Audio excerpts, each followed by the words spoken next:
to Second Earth Alternative. This is your host, Felipe Elisario. So, I don't know if you guys remember from last time, but I told you I was going to talk about the moon today, and I have to be perfectly honest with you, I am really, really excited about this episode. I think we have these amazing images that I just ran across that I really wanted to show you guys.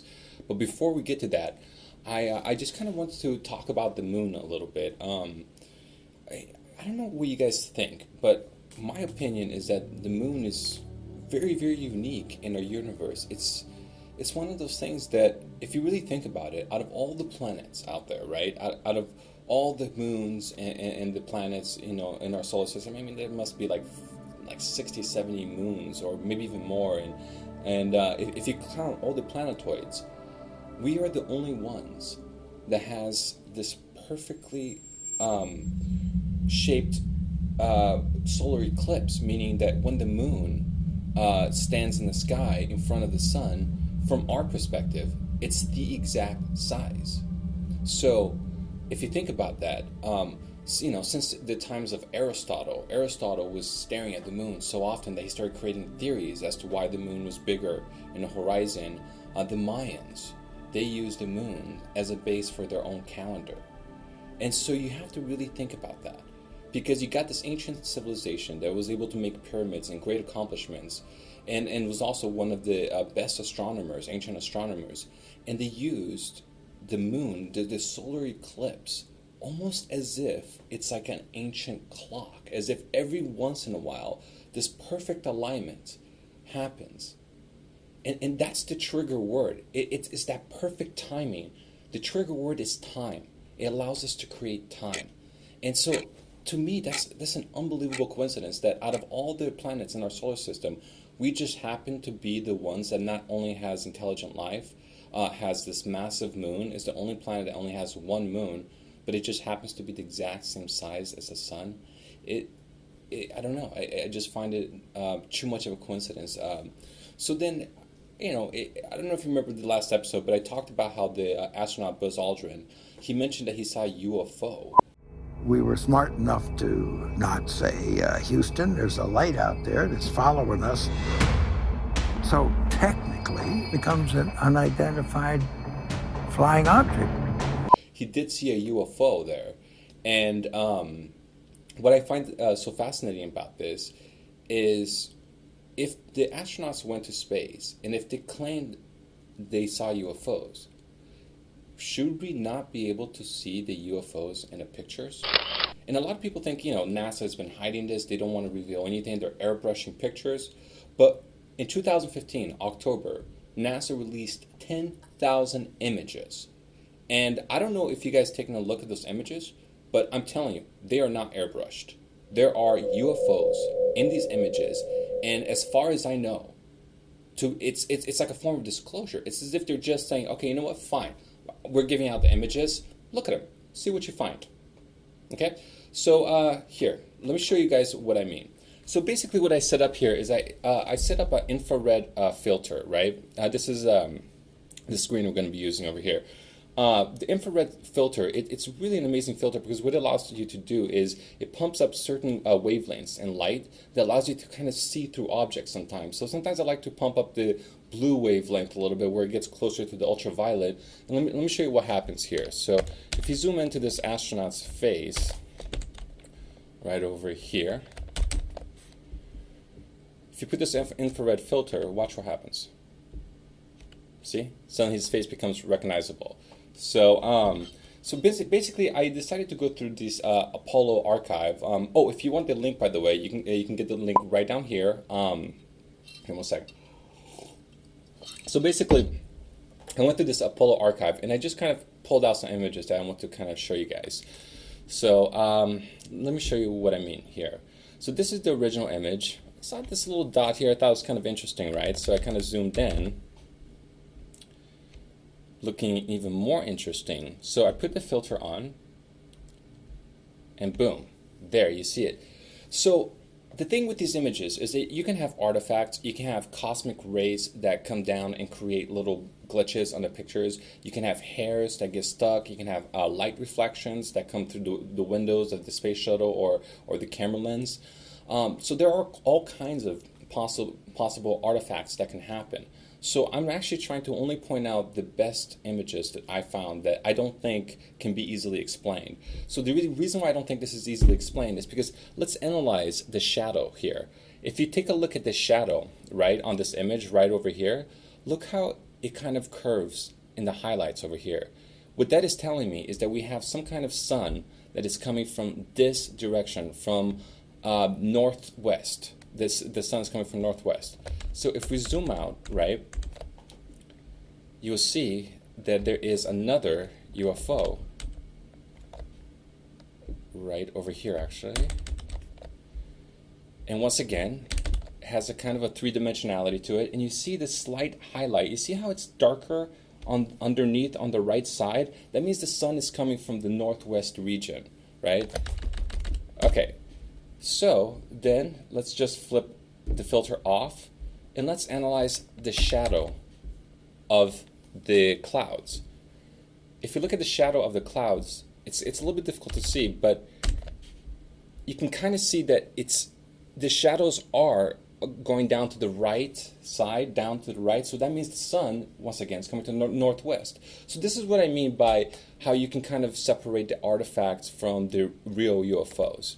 So now that we analyzed that footage, I wanted to go over and show you guys some other images I find absolutely fascinating. So once again, we have this what looks like a UFO all the way over here. And I mean, just look at the shape of this thing. I mean, it has the three-dimensionality it's really pronounced. I think this is the original image. Actually, you can see how it's this very strange green-looking object. And if you remember, when Buzz Aldrin talked about seeing a UFO outside of the space shuttle, he did mention that it was green. So when I see a green object in a picture, I'm inclined to believe there's a possibility it could be a UFO. So putting the filter once again, you see the three-dimensionality of it. You see that it's dark on the left side down, and that it's light on top right, which means that the sun is coming from northeast.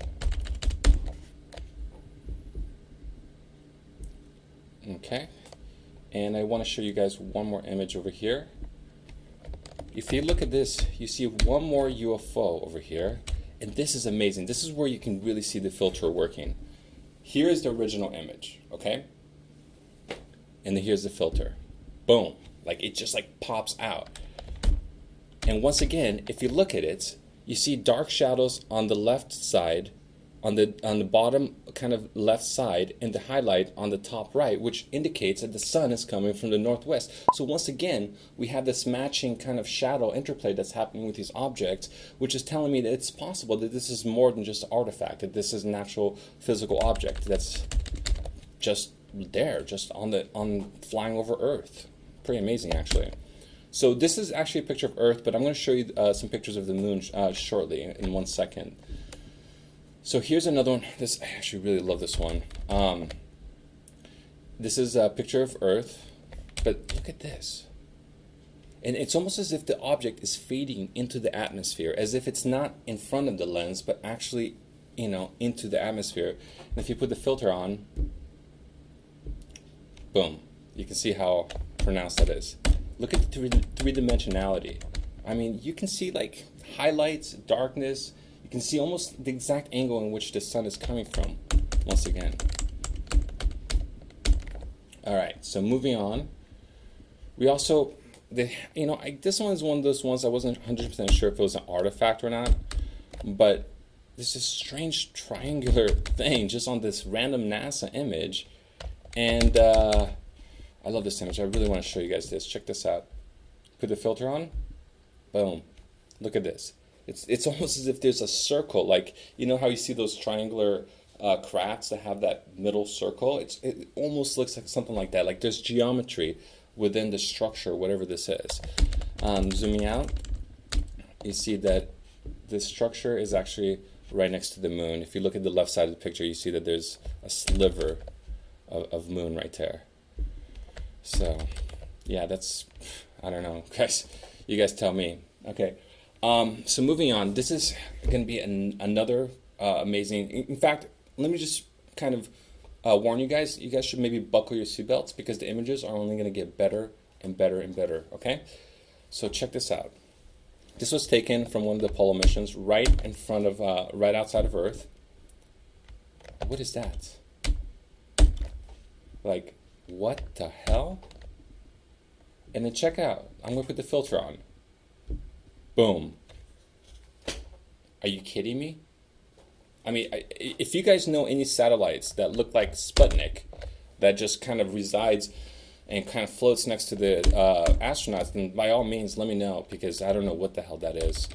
But this actually shocked me a little bit, because I don't know if you guys remember this, but there was this painting by this Italian, I forgot his exact name. I think it was like Celine Beni painting. And check it out what this thing looks like.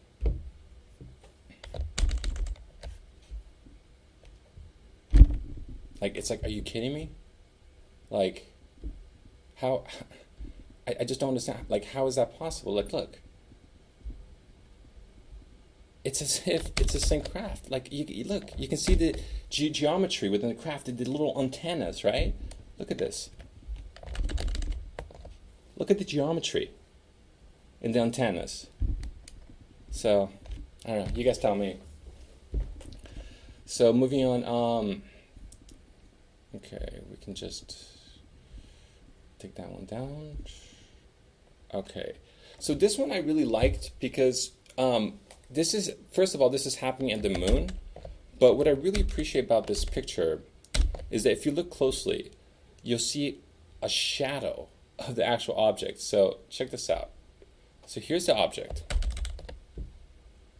And check this out. There's a shadow. Like, you know, sometimes you look at an image and you wonder, maybe this could be an artifact. But when you see something as solid looking as this and actually producing a shadow on the surface of the moon, it's just, there's very little to dispute, you know? So it's just one of those things that, anyways, moving on. So the next picture that I have, oh my God, guys, this is gonna blow your mind, actually. It's like, I'm like sweating. You can see like how excited I'm getting here. Okay, I'm just going to show this to you.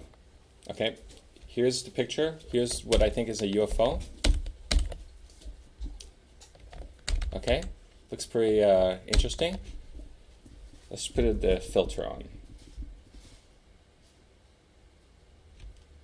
Did you guys see that? Did you guys see that? That's like there's like, you know, what I find that so amazing about this picture is that not do you just have this kind of almost like contrail that's coming out of the craft, but it's as if the craft is, there's like a ray, as if it's like teleporting a ray underneath it. And this is just NASA's pictures. I mean, this is, I don't know what to tell you guys. If you guys, like I said, if you guys know any artifact that does this, then by all means, let me know. All right, guys. I don't know what to tell you about this next one. This one is going to absolutely blow your mind. I even called the file Blow My Mind. So, okay, let's take a look. Okay, so first it just looks like a normal picture, right? But check this out as we start zooming in. Guys, I'm telling you, this is like very hard to dispute as an artifact.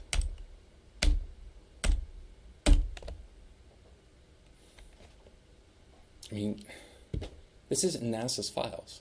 I mean, you guys right now can go in the internet, just go on the link right here, and just search through the files, and you will find this image.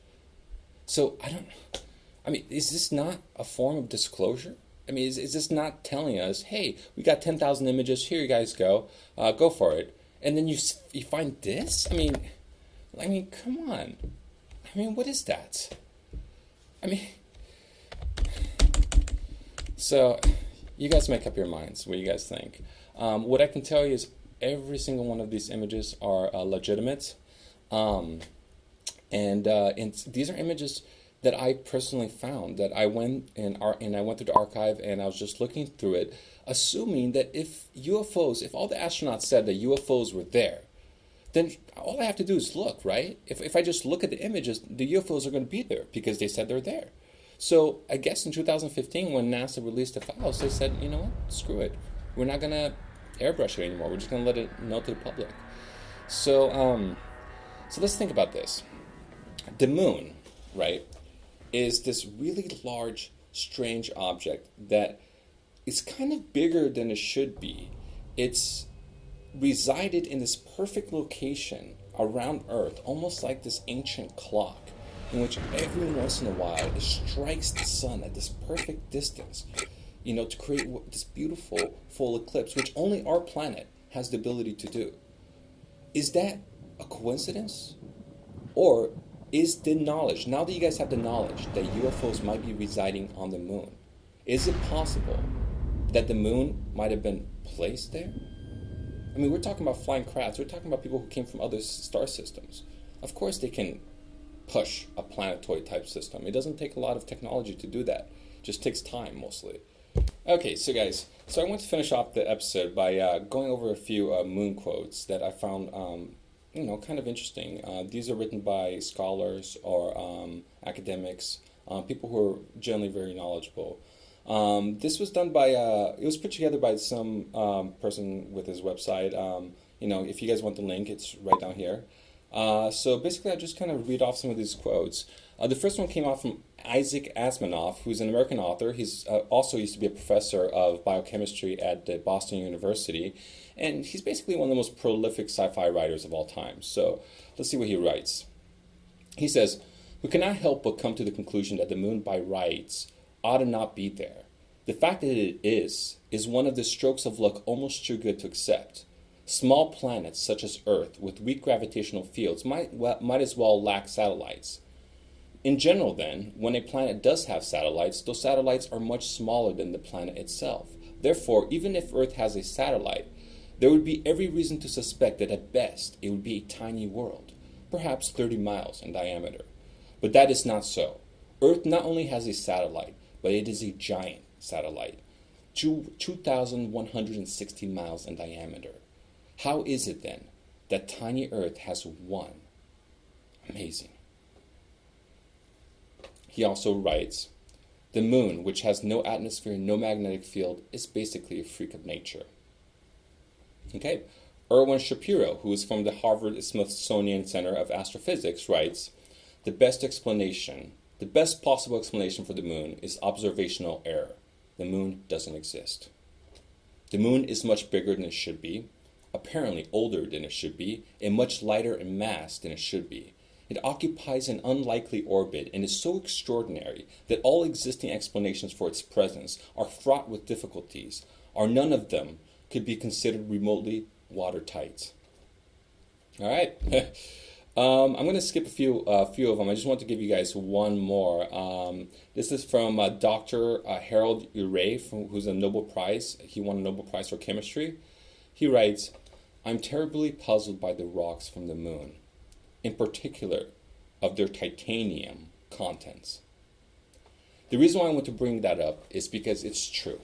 The moon is made up of titanium, weird alloys, things that we would have never expected to be in the surface of a planetoid. And in the few times in which we've launched satellites and allowed things to crash on the moon, it so happens that it rang like a bell, as if it's hollow inside. So we have this perfectly planetoid body at this perfect orbit that gives us this ancient clock with these perfect solar eclipses that rings like a bell, is made out of titanium in the surface, and apparently has UFOs flying all over. You guys can make up your minds. Do you guys think that the moon is natural, or do you guys think it's artificial? Please push the info right above and vote. Guys, thank you so much for joining me. This is my third episode, and I'm really excited about the show. I'm really trying to get it started. So please, if you guys enjoyed the episode, please share it to your friends or to your loved ones. And yeah, I guess I'll catch you guys next time. This is Felipe Osorio, signing out.